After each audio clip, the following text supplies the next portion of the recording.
guys, Assalamualaikum warahmatullahi wabarakatuh. We are Hilwa and Namira. okay, so we were going to present our topic is about inference. In this presentation, we will explain the definition, what is the inference, why it's important, and the 5 main forms of inference like presumptions, entailment, rational implicature, and connotation. Let's begin with the definition. So what is the inference? Inference is the collective term for all possible information which can be derived from a discourse. This means that inference is the process of understanding information, not directly stated by the speaker or writer. In other words, inference helps us to understand hidden meanings by using context and background knowledge, like clues from the discourse. Simply put, inference means reading between the lines. For the example, Sarah bought an umbrella before leaving home. Nah, the sentence never says that it was raining. However, we can infer that it was probably raining, or Sarah expected it to rain because she booked an umbrella. So, this conclusion comes from the clue book an umbrella. Before discussing the different types of inference, let's see why inference is so important. Inference is important because people don't always express every directly.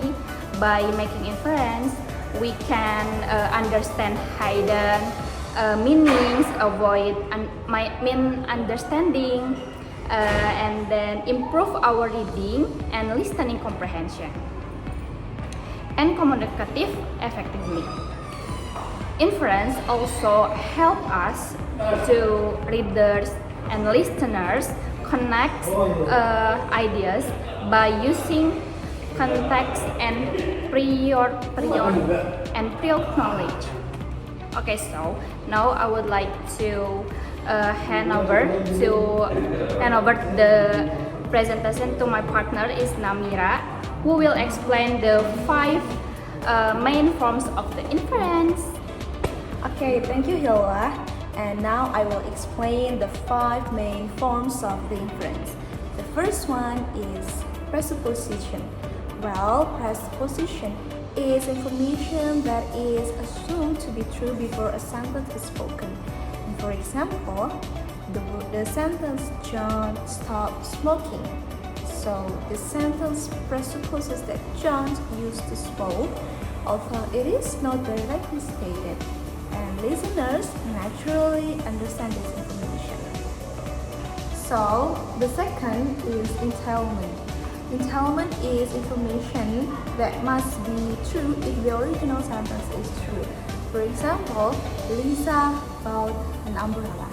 From this sentence, we can conclude that Lisa bought something and that she has a laptop, not the umbrella, I mean. And these conclusions logically follow from the original sentence. The third is conventional implication. Conventional implication is meaning that comes from certain words after than from the content. For example, she is poor but happy. The word but signals contrast between being poor and being happy. And the implied contrast comes from the word itself. Fourth is conversational implicator. Conversational implicator depends on the context of the conversation.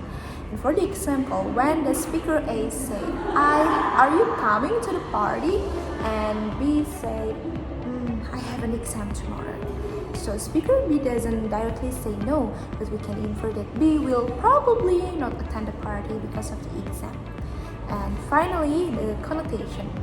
connotation refers to the emotional or cultural meaning of a word beyond its dictionary definition.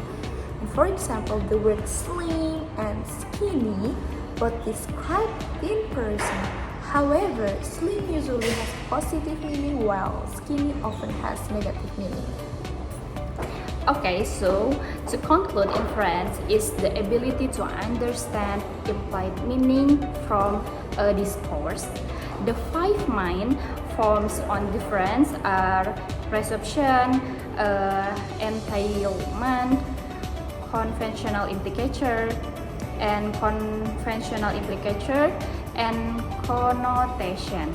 Understanding this help us become better readings, listeners, and communicators. Thank you very much for your attention.